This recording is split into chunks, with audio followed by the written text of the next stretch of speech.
All right, look at that. Fish tank, correction, reef tank.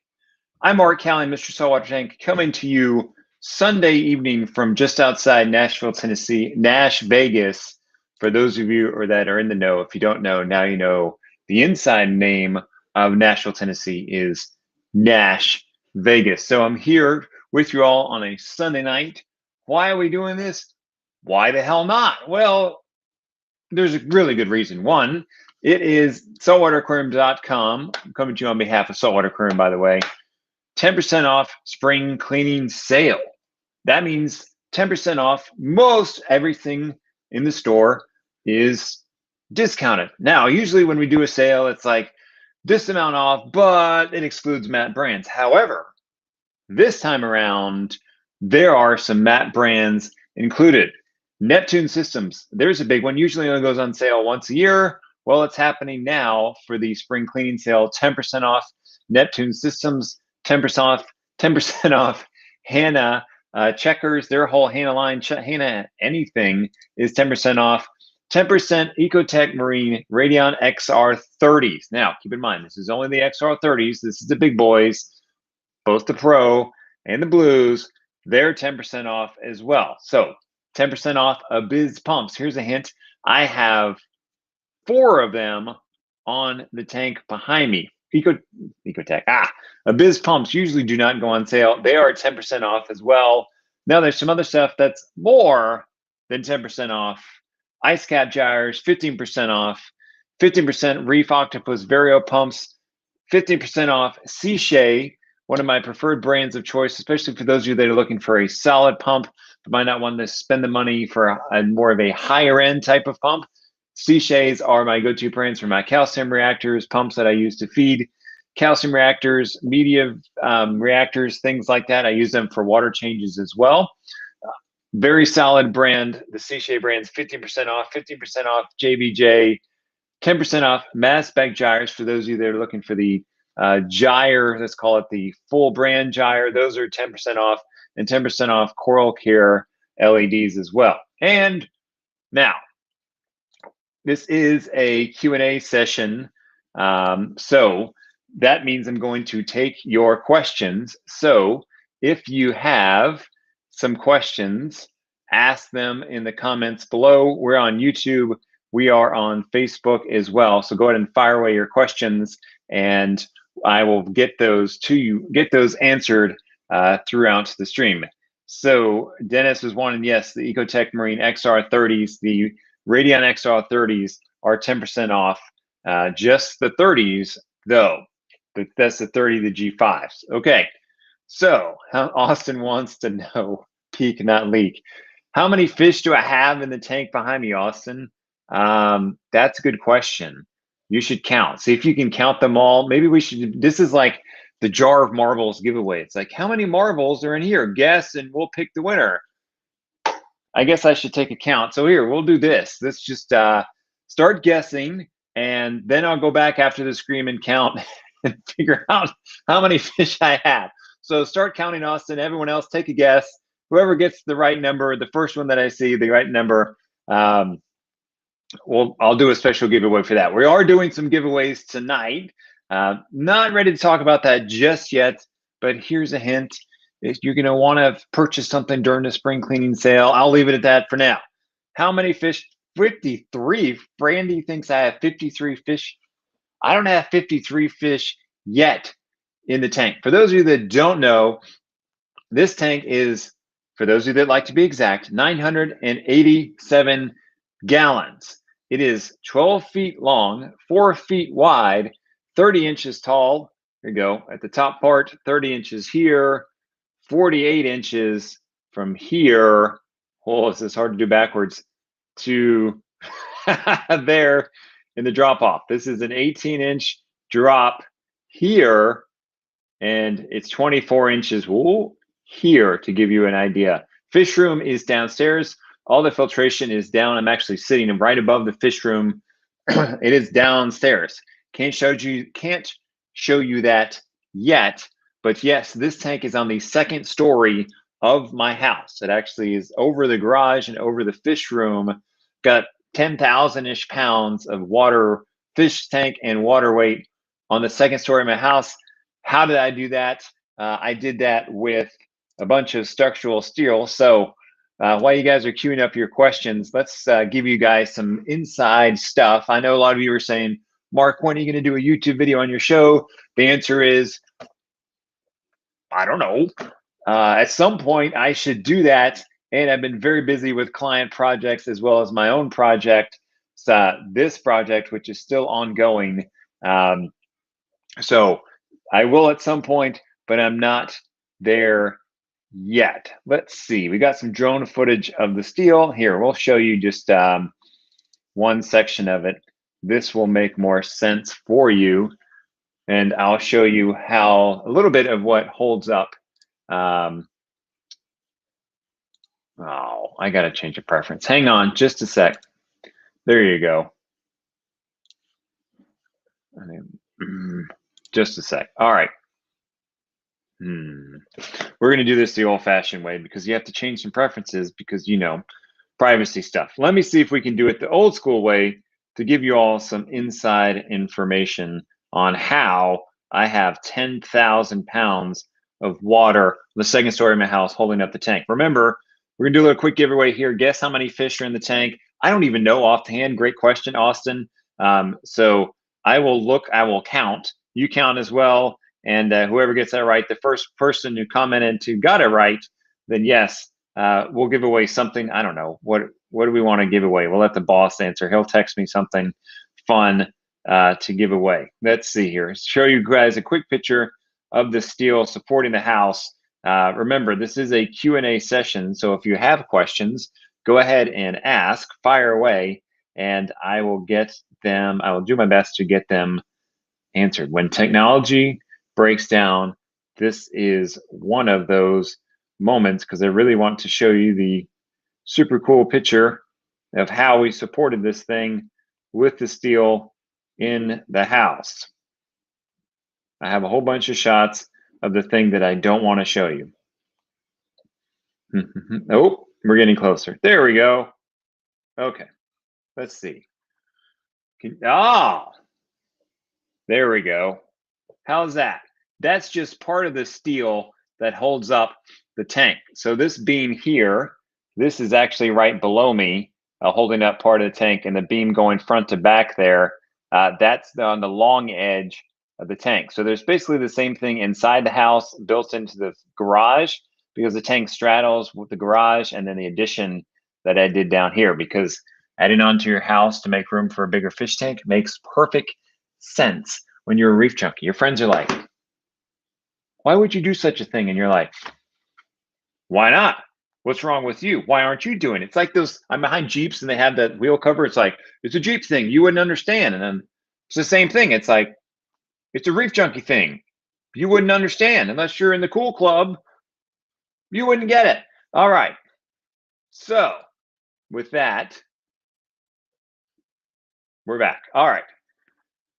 Matt wants to know, do I have problems with detritus on the drop off down here? I'm going to get this right at the end of the night. Drop off.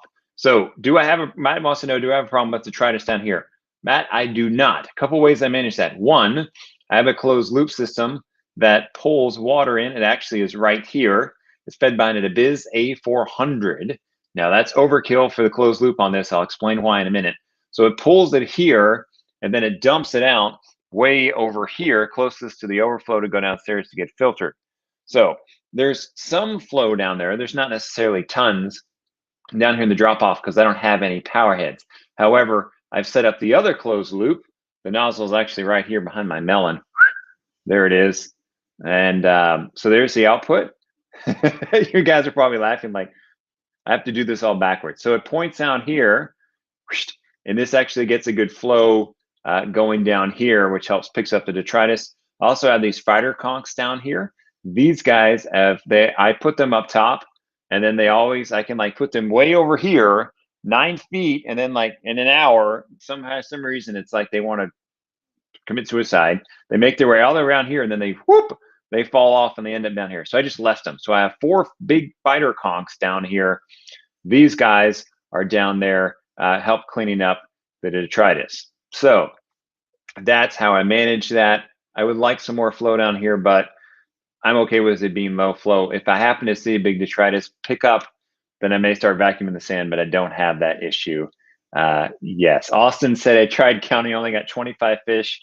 I don't think I'm right, but I'm tired. Yeah, Austin, I know I have more than 25, but hey, yeah, more than 25. All right, so no, Austin, you can't change your answer. One answer, buddy. If you're that tired, go to bed. All right, question. This can be about my tank. This can be about your tank. I don't know where babies come from. Don't ask me that one. Other people are good at that. Brandon wants to know, do you have to use a protein skimmer on a nano tank? 20-gallon long is what he said. All right, Brandon, here's the thing about protein skimmers. The small ones for small tanks don't work that great. There's some of them work okay. The Tunzi one works pretty good. I would say that's the best one that I've ever, best small protein skimmer that I've ever run. But you don't have to run a protein skimmer on a small tank. One nice thing about small tanks is you can do a 50% water change pretty easy. On your 20, you can do a 10%, or you can do a 10-gallon water change. That's 50% of your water volume. And you can get things done. I did that on my holding tanks. I have 40 gallons, I have a 40-gallon, a 30-gallon water box. Some of the fish from my old tank were down there in the holding tanks. I just did a large water change once every sometimes I got lazy 4 weeks, and it worked out great. So you don't have to use a protein skimmer, Brandon. If you do, I'd recommend the Tunzies. Forgot what they call it, something new now, but they have a small skimmer that would sit right in your tank, and it works pretty well. Good question with that one. 20 gallons, nice size. The first tank when I got back into the saltwater tank hobby was a 30. Jay wants to know, can you have too many biobricks and blocks in a system where they can cause a negative impact? All right, Jay. So for those of you that don't know, what he's talking about is these, it's like a live rock brick. It's the idea is that it's lots of surface area. It's very porous. It's man-made, but it's still very porous. And the idea is it provides a place for bacteria to grow that can process nutrients in your tank. So here's the thing, Jay. If you put a bunch of those in your tank, the main thing that they're going to grow on them is nitrifying bacteria. Nitrifying bacteria is only going to grow to the extent that you have bioload to feed it. You're not going to have a glut of nitrifying bacteria because if there's no food, it's not going to grow. So you could put a bunch of bricks in there and you're not going to strip your tank of nutrients because all the nitrifying bacteria that's really going to grow on there is just going to take waste and process it down to nitrate. So if you don't have any fish in the tank, you're not going to have much nitrifying bacteria. But if you have a bunch of bricks, the only amount of nitrifying bacteria you're going to get on there is what is supported by your system. So not concerned about putting too many of those in. You shouldn't see a problem. All right, Ronnie wants to know, what do I feed my corals? You ready? Here it comes. Nothing. I feed nothing to my corals. I never have on any of my tanks. Don't have a problem with it. Don't need to. I'm not a fan of feeding corals. Disclaimer, the one time I will feed corals is when I have a LPS that's been damaged, specifically bubble corals and scullies. Those don't travel really well, especially the bubbles. If you look at a bubble coral skeleton, it has some very sharp like fins on it that slices right through the flesh. So the bubbles don't tend to travel well. They get damaged. Scullies tend to get damaged as well.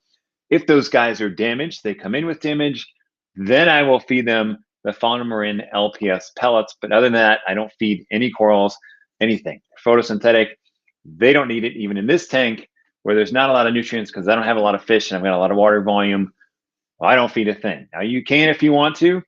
I'm not a fan. It's a really quick way, in my opinion, to trash your tank unless something's damaged those LPS. Now feeding SPS because they're damaged, because they're stressed, I found that it's not going to turn anything around. Dan wants to know, what costs more, the contractor or the tank? Since my contractor is probably watching this stream, I can tell you night and day the contractor was way more expensive than the tank, like tons, astronomically more expensive. I think that guy is still billing me to this day. All right. Xavier wants to know, do dry rocks release phosphates? Okay, this is a fun question because there's lots of ways you have to think about this, Xavier. Number one, some people are like, hey, I found someone just dry rock that someone had in their tank and was once live rock. Can I put it in my tank? The answer is you can. And if it was once alive, whether it was in someone's tank or living in their yard, even in the ocean, if it was alive, then it dried out, everything that was on there died. All that organic stuff died. So then you put it into your tank, it's going to break down and release nitrates. It's going to release nutrients because there's organics trapped in the stuff that was alive on the rock. So can dry rock release phosphates? Yes, especially if it was once live. I personally would not start a tank with rock that maybe was now dry, but at some point was live because of all those live organic stuff on there that's died and then is in the rock. The other thing about this, Xavier, is especially when someone's considering buying a used tank, is you don't know what kind of history that rock had. And probably if they're selling the tank, it probably wasn't great because I found that most people who have a successful saltwater tank don't look to sell it. So it's probably that the tank had nutrient issues. That rock is going to be full of nutrients. You put it in your new saltwater tank, it's going to release those nutrients. You can deal with nutrient issues for who knows how long. No one knows how long that rock is going to release nutrients. So you set up your nutrient tank, you're all excited, and then you're like, oh, I have an algae problem or I have a nitrate problem. Why is this happening? Well, it can be from the rock that you reused. Now, what about using dry rock? Because I used dry rock on this tank. This was all done with real reef rock. I use that on nearly all my client builds with great success. There's no ugly tank phase, no ugly rock phase. I haven't had any issues with hair algae on it. You can look at it here. It looks aged, and this rock is what? This is 10 weeks, 11 weeks old. Using certain types of dry rock, especially like the saber rock, I found those are more prone to a hair algae face. Now, this isn't a big, full-grown green hair algae face. It's like peach fuzz, kind of beige colored, real wispy type of stuff. It shows up out of nowhere, and usually anywhere from a week to sometimes 4 weeks, it just goes away. So using rock, dry rock, I use dry rock on all my builds. It works great. I personally use real reef. I don't have a problem with dry rock. I've been advocating that since I started over 10 years ago. Now, let's put the little bit of disclaimer since this is a live show and this is on my mind. I will not deny that dry rock will never be as biodiverse as live rock that came out of the ocean. And I don't have any pests on this dry rock. I don't have to worry about mana shrimp, other hitchhikers coming in, as well as any die-off that might have happened with that live rock. And just because it's live rock that came out of the ocean doesn't mean that it's fresh and vibrant. It could be pretty nasty live rock. So I use dry rock, don't have any problems with it. Not an issue with that. I do not use dry rock that was once alive. I'm certainly not interested in buying live rock off a system that was up and running unless I know the owner, I know how the tank was cared for, because it's probably, that system's probably coming down because the tank had issues, which means the rock can hold on to those issues and release them back into your tank. Great question. Definitely a fan of live rock. All right, Johnny wants to see the tank. He would like to see the sump. Can't show that to you yet, Johnny. Have some lots of stuff in the fish room below me that's not released yet. I'm testing for companies. Can't show it to you. Yes, we'll get it at some point when I can get the okay to do that. All right. Let's see. Bradley says real reef rock is the best. I agree. I love that stuff. Oh, Bradley, here's another great question that I tend to run into with clients. What's my thoughts on having too clean of a tank and creating dinoflagellates? All right, for those of you that don't know, dinoflagellates look like kind of stringy stuff, especially if you can see air bubbles stuck in them. And it's like the air bubble was coming up and it gets stuck in this like mucky brown looking nastiness. Probably dinos. Dinos tend to happen when your tank is too clean. Lower no nitrates, lower no phosphates. And Bradley, most of my clients' tanks are too clean. I'm usually dealing with the issue of trying to get nutrients into the system as opposed to taking them out, which, by the way, is a great problem to have. It's much easier to put nutrients in a system than it is to take it out. So I will likely dose nitrates into a system, dose phosphates into a system. A client of mine, a very accomplished aquarist, built his tank about a year ago. For the first little bit in his tank, before he was ramping up getting fish in there, he was dosing nitrates and phosphates to keep dinoflagellates away. Now, here's the thing, Bradley. If you're going through a dinoflagellates issue in your tank, they're really easy to deal with. Dose some nitrates. Brightwell makes a product. I think it's called Nitrate On. We have it over at saltwaterquarium.com. Should be 10% off, unless I'm wrong. The boss can ping me on that one.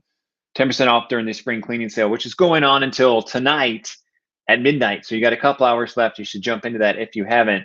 You can dose that into your tank, raise the nutrients a little bit, Bradley, and those dinos, kaboom, they go bye-bye. Very nice thing. For a long time, a lot of hobbyists were dealing with dinos. They're like, how do I make these things going away? I'm trying to feed less and trying to clean out my water, when in reality, we needed to go the other direction and put nutrients into the system. So I don't fear them, because I'm like, oh, you got dinos? Watch this. Boop, dose, and they go away. All right, great question. All right, Kevin. Kevin wants to know, what should he do to battle cyanobacteria? Got a little bit of cyanobacteria going on in the tank now. Behind me, not concerned. It's a new tank. It's immature.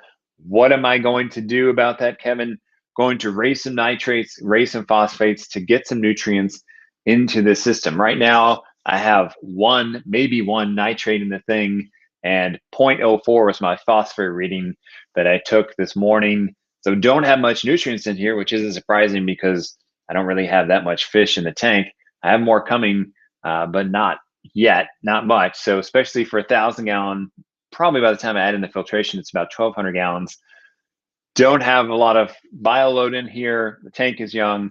I'm letting it roll. If your tank is aged, you can look at dosing a little bit of nitrates or phosphates if you're at a low nitrate or phosphate level. You can also do things like Dr. Tim's Waste Away. He has a program with Refresh and Waste Away. We hit it with the Refresh first, and then the kind of Waste Away to maintain that works very, very well. Speaking of nitrates, Chris wants to know, what's the best nitrate level? Says he's constantly at 10 to 20, and he uses a 4-stage RODI. All right, Chris, very likely that nitrates are not coming in via your RODI unit. If you have nitrates in your wastewater, especially an amount that would raise nitrates in your tank, I don't know that I want to be drinking that water. What's the best nitrate level? It really depends on your tank and what your tank likes.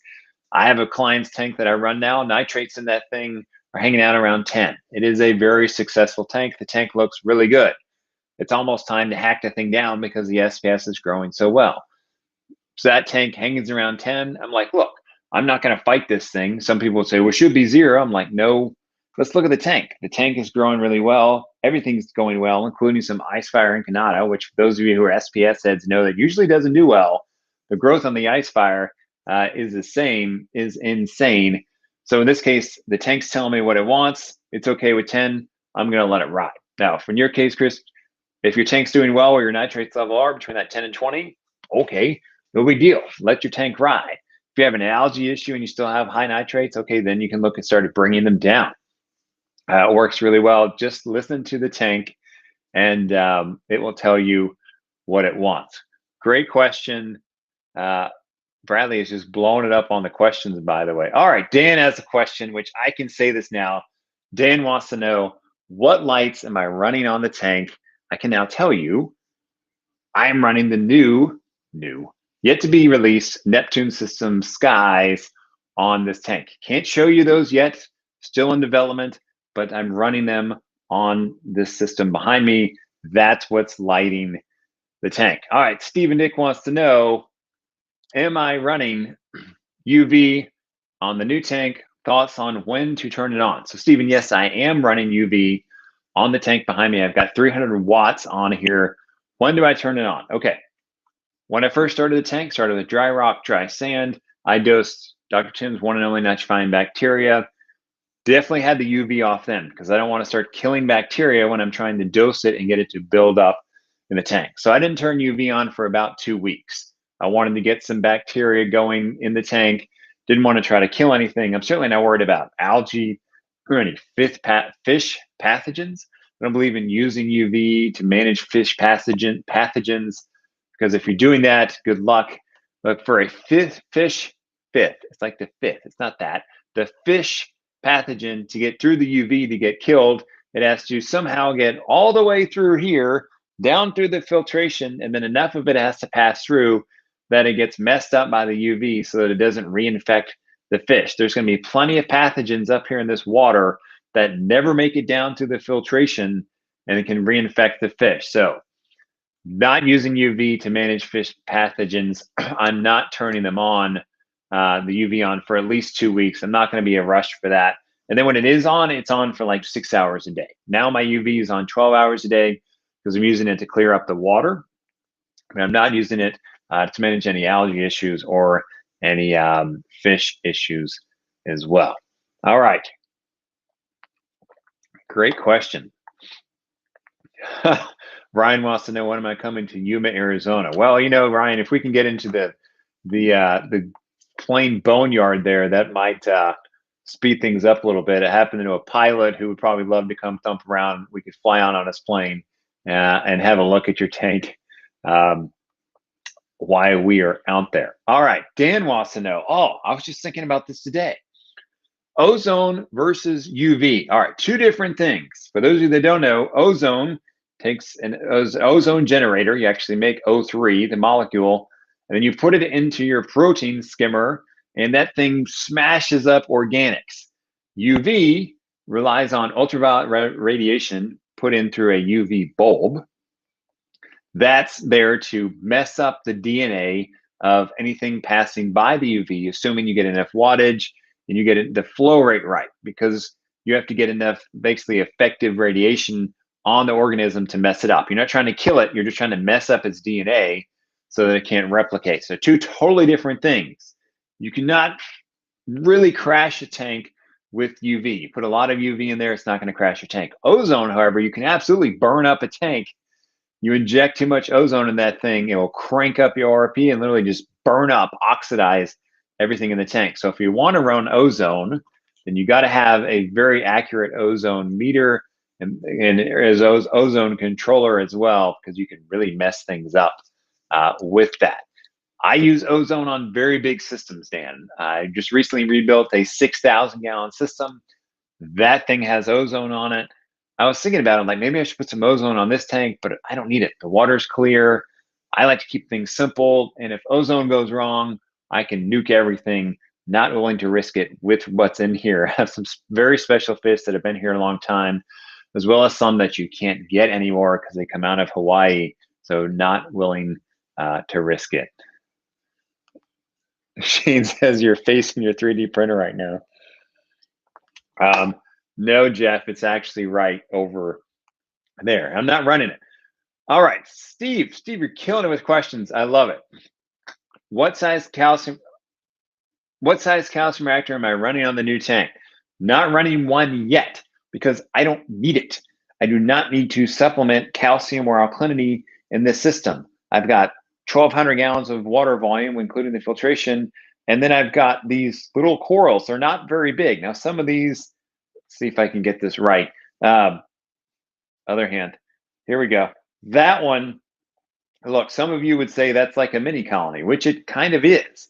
However, I've got lots of water volume in here. Even if this thing's growing at a pretty good rate, it's not going to suck up that much calcium and alkalinity considering how much water volume I have in this thing. So I don't need to supplement yet. I will have to go through a couple steps until I get there. I got to start doing water changes. That's one way to add supplement. Then I'll probably add calc before I need to add the calcium reactor. So won't do that first, and not going to do that for a while. But when I do, definitely putting a calcium reactor on this system, because dosing this thing is a real pain in the tail. For example, when I first fired this thing up, the alkalinity was a little low. It was about 6.5. And I was like, I'd like to hang it out around 8. And therefore, I'm not going to fire up a calcium reactor to do that. So I actually I had to dose 5 gallons of alkalinity solution to get the alkalinity from 6.5 DKH to 8 DKH. So think about doing that on a weekly scale, mixing up 5 gallons of alkalinity calcium solution. Not going to happen. Got to do a calcium reactor. All right, everyone. This is a live Q&A, and keep in mind that we have the 10% off spring cleaning sale going over at saltwateraquarium.com. right now, including some matte brands like Ecotech Marine, the XR30 Pros, and the Blues. They're 10% off, and Biz are 10% off. Neptune Systems, which monitors and controls this tank, is 10% off as well. So everything is going on in the spring cleaning sale going on right now at saltwatercream.com. That ends tonight, Sunday, March 21st at 11:59 p.m. So stroke midnight, it's over. You want to get in and grab your savings while you can. Some of you got your stimulus checks. Use them. Shop with us, saltwatercream.com. Thanks for shopping with us. 10% off during the spring cleaning sale. And we're giving some stuff away. What are we giving away? We're not just giving one thing away. We're giving 10 things away. We're giving away 10 $100 gift certificates to saltwatercream.com. How does that work? It's really easy. If you shopped during the spring cleaning sale, whether you shopped before the live stream or you're part of the group of procrastinators who's going to wait until the last minute, you better get on it because it ends tonight at midnight. Anywhere in there, if you shopped with us, then you're entered to win the $100. We're going to give away 10 $100 gift certificates for saltwatercream.com. All you have to do is have shopped during the spring cleaning sale. Remember, that ends tonight at midnight. So if you're thinking, oh yeah, I'll get to it after a little bit, I'm really cool with it. If you want to leave the stream and go do some shopping over at saltwatercream.com, because if you forget and you call in tomorrow and you probably talk to Greg, you'll be like, hi Greg, I procrastinated and I didn't get in on the sale. Can you help me? Greg's going to say, no, absolutely not. A lot of those manufacturers say you got to cut it off at midnight. It doesn't go any further than that. So get in now. If you haven't, if you have shopped with us, thank you. I appreciate it. You're entered to win we're going to give away 10, not 10 to one person. Sorry, you can only win once. We're going to give away 10 $100 gift certificates. Don't worry, Jack. Jack is my tank buddy who hates cleanup crew members like sea cucumbers and hermit crabs and sea stars. He hates any creepy crawly stuff. We're not giving away starfish, Jack. We're giving away 10 $100 gift certificates to saltwatercream.com. You'll probably like that better. But remember, the sale ends tonight at 11:59 p.m. With that, let's go back to the questions, and we'll go from there. People are, yes. Oh, look, Mark just placed another order. Mark, yes. Thanks, Mark, for placing another order. You're the man. I appreciate the support. Thanks for shopping with us. Oh, Captain Redbeard Norby. Okay, I got another story on Captain Redbeard Norby. Like, do you actually captain a ship, or would that be your pirate name if you were born 400 years ago? Where do I get the shirts? These shirts come from a website called Glenn's Tees, Glennz, Glenn's Tees. Look it up. That's where I get the shirts. Other than the Mr. Saltwater Tank, different strokes for different folks shirts, that's over at saltwatercream.com.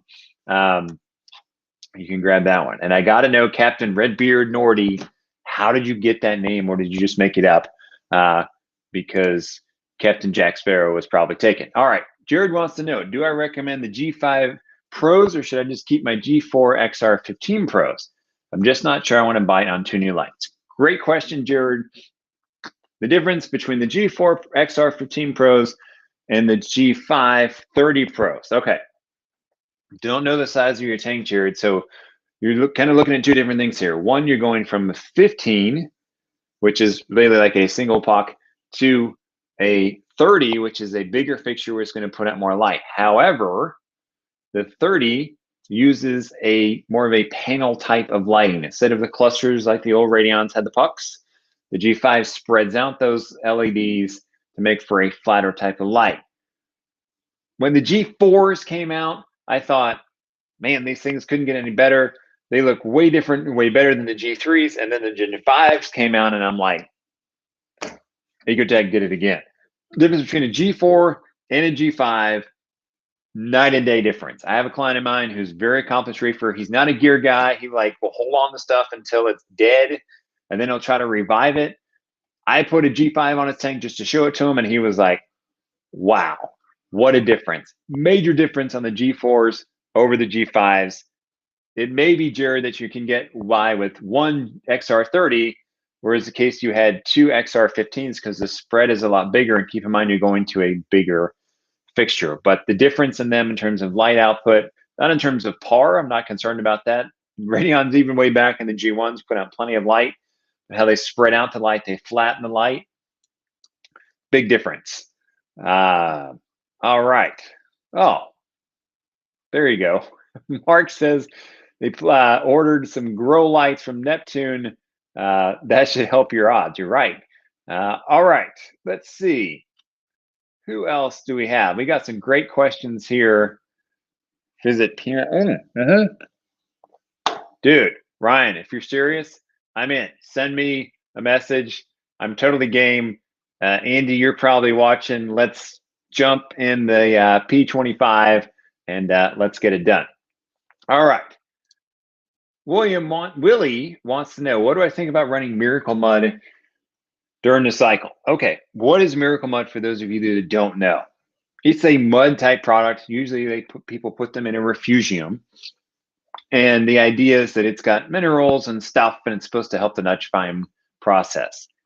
It's not going to hurt anything, Willie. It's not like you're going to go through a faster cycle because you put Miracle Mud in there. So you know, I cycled this tank nearly instantly. Put in the bacteria.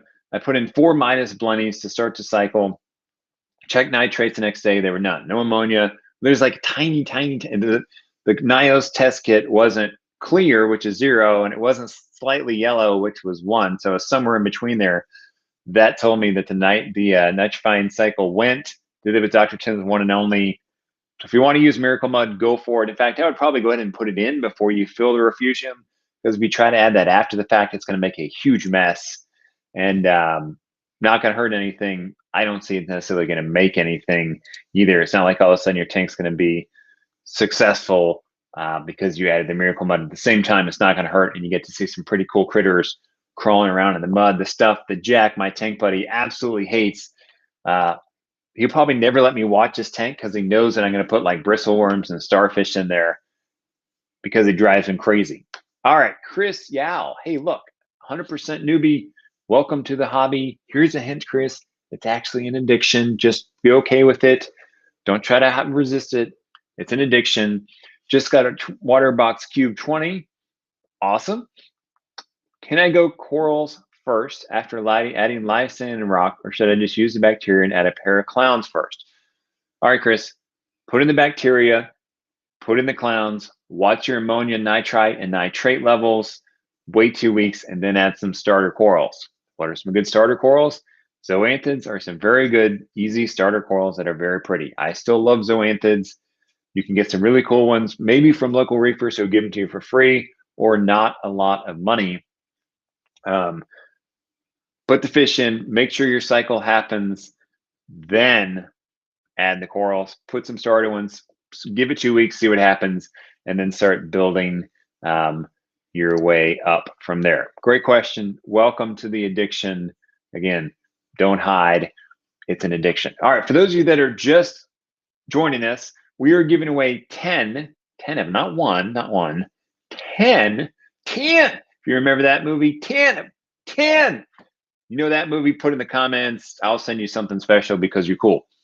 All right, we're giving away 10 $100 gift certificates to saltwater.com if you shopped with us during the spring cleaning sale that happened. It started earlier in the week, but it goes on until tonight at midnight. So if you haven't shopped with us now, I'm giving you permission to leave the stream, or just let the stream run in the background and go to saltwater.com. Here you go. And go there, and you can shop and grab 10% off lots of brands, including some matte brands that never seem to go on sale, and they are on sale during the spring cleaning sale, which we have right now. So you want to go to, oh, I misspelled it. This is what happens when you do things live. This is part of the fun of live, though, is you misspell things, and people are like, what do you mean you misspelled it? Don't you do this for a living? You do. And then sometimes we make mistakes. You should see the outtakes when I'm filming a show. Sometimes it gets painful. Go to saltwateraquarium.com, grab your savings during the spring cleaning sale, including some matte brands like Neptune Systems, Ecotech Marine XR30, the pros and the blues. The Radions are on sale as well. Abiz, those brands are all on sale. All right, great question. Let's go back to, great question. Oh, yeah. So here you go. Boom. We got some right answers here. Awesome. I love it. Now we're going to have movie comments for the next 10 minutes. That's all right. All right. Let's see. Let's do 2 more questions. Oh, and then we're going to wrap it up for the night. Oh, by the way, when are we going to announce the winners? How are you going to know if you won the 10 $100 gift certificates to saltwater.com? I'm going to be back Wednesday night at 8 p.m. Central. We'll announce the winners then, but you got to shop between really now. If you've already shopped this week, you're cool. You're qualified to win. If you haven't shopped, you want to get over to saltwater.com and grab something before midnight tonight, because then it's over. All right, Xavier wants to know, what's the best way to increase biodiversity safely without pests? All right, Xavier, a couple ways to do it. Number one, add some corals. See these big it's fun to do backwards. See these LPS pieces here, Xavier? That's Cinerea. Yes, Andy, you should come get your coral. And that's a Lobo. We got some other Scullies over here. Here's kind of my Scully garden. Boom. There's one I'm recovering. If you look on the skeleton of an LPS, it's an LPS. It's a large polyp. The skeletons are usually quite large. You ever turn them over and look at them, there's stuff on there. There's coralline algae. There's bristleworms, which are not bad, by the way. They're good for your tanks. A lot of times there's pods. All that stuff is naturally going to come in when you add coral. So one way to do it is to add coral, really specifically these LPS colonies. Look, if you add a frag, 1-inch frag of SPS, it's not going to do much of anything for your biodiversity. So you want some bigger LPS pieces like this, as well as this big Lobo that I've had forever back here. Love this piece. Another way you can do it is find a reefer that you trust. Now, how do you know you should trust them? One, look at their tank. Does the tank look good? Are the fish free of disease? If you don't know what kind of fish disease you should be looking for, just do a quick Google search. If there's fish diseases, I would not do this, but if the fish look clean, you trust a person, you can put some dry rubble. We sell that at saltwater.com. You can actually buy some like live rock rubble or some real reef rubble. We may have even some other types. Buy some of it, put in there some for the refugium for a month or two. Just let it sit. It's going to get kind of bacteria and other stuff, probably some pods in there, and then put it in your tank. I do this for clients. I have rubble in various clients' tanks that are successful. When I set up a new tank, I ship in some of that rubble, which they put into their tank, put it down in your display tank, put it in the sand, touching the rocks, because that stuff is terrestrial, meaning it needs to stick to something. It's not going to be much in your water column. And then let it go. That's a great way to add biodiversity in the tank without adding pests. And it's a lot of fun as well. So there you go, Xavier. You have permission to buy coral. If someone gives you a hard time, you say, well, Mr. Saltwater Tank said I should do it to add diversity to my tank. Oh, here we go. Dan's challenging me. Well, I can't answer that, Dan, because I'm going to give it away. All right. Great question. Here you go. I love this question because this is a lot of fun. JRM Lawrence Quambado. Sorry if I butchered your last name, Jay. When is a good time to add coral once the cycle is complete? I see other people add a bunch of coral after the cycle. Okay, this is a fun one. Some people are like, you shouldn't add any coral for 6 months. I'm like, I mean, like fish only tanks are cool, but most of you watching are probably more into the coral, or even if you're not more into the coral than you fish, you have a reef tank. You want reefs, you want coral in your tank. Why do some people say you need to wait 6 months? Because the tank has to get biodiversity going. It won't support corals until 6 months, which I'm like, for me, it's like a little bit of like voodoo medicine. Like something happens in 6 months and then poof, then you can keep coral. Is waiting 3 to 6 months going to hurt? No. I have a client who's very successful who does it. Puts in a couple fish, does not put any corals in for 3 months. That's just his thing. Does this tank look good? Yes. This tank and all the tanks before this one, I put in corals after 2 weeks. Started putting in some zoas for starter corals, and then put in some starter SPS and LPS, like some Fabias, some purple Milka stylos. Put them in and just see how they went. I'm like, okay, put it in here. Let's see how this coral does. If it dies, if it does well, I just want to see. And the only way I'm going to know is to put something in here and see what it does. It's like canary in the coal mine, but with coral. Put it in there, things are doing well. I add more, I keep going until something doesn't do well. And then if something doesn't do well, it doesn't necessarily mean, well, the tank's not ready for it. It may just be that that particular coral wasn't right. That one wasn't strong and didn't make the transition for some reason. I would try with another one. So when is a good time to add once the cycle is complete, Jay? I do the initial cycle. I wait 2 weeks, and then I add some coral. Starter coral, LPS, like Favias, Blastos, some SPS, purple milk of stylo, zoanthids, some nice soft corals, toadstools. This is fun trying to do this backwards. Like this toadstool leather here, put it in the tank and see how it does. If you want to wait longer, you can. Look, I'm growing SPS in this tank. It's already started to encrust. This tank is only 10 weeks old. It's had SPS in there since week 2, and I haven't lost the SPS that I've put in there from the beginning. You can certainly do it earlier if you want. Great question. Certainly, I believe there's some amount of patience that will not hurt you in the saltwater tank hobby, and you're getting your tank started. The only way to know if it's going to support coral is to put some in there. Great question. All right, reminder, we have the spring cleaning sale, 10% off non-matte brands and some matte brands like Neptune Systems, Ecotech Marine on their XR30s, the Pros and the Blues. 10% off Abyss pumps, 15% ice cap gyres, 10% off mass spec gyres, 50% off the Reef Octopus Vario pumps, 10% off Phillips Coral Care, 15% off the C-shape pumps. I use those for return pumps. I use them to feed calcium reactors. A very solid pump with a really good price tag. And C-shape Steve is watching. I believe it's a 10-year warranty on those things. Really can't go wrong with the C-shape. 50% off JBJ. And for those of you that are looking for a great light that won't cost a bunch of money, the Current USA lights, they have a loop system. Here's a hint. My GC ran it on his tank. Very successful tank. You buy one of those, you get a free 660 gallons per hour wave pump with it. So if you're looking for a light, you can get some extra zing out of your flow as well. Great light. And for those of you that are looking for salt, I use the Fritz Pro Reef. I actually use the red bucket. I use the blue bucket. The difference is the red bucket is a higher alkalinity for those of you that want to do that. You get a free Max Out Pro filter media, which is a phosphate removing media when you purchase salt. And oh, by the way, it's 10% off as well during the spring cleaning sale, which ends in just about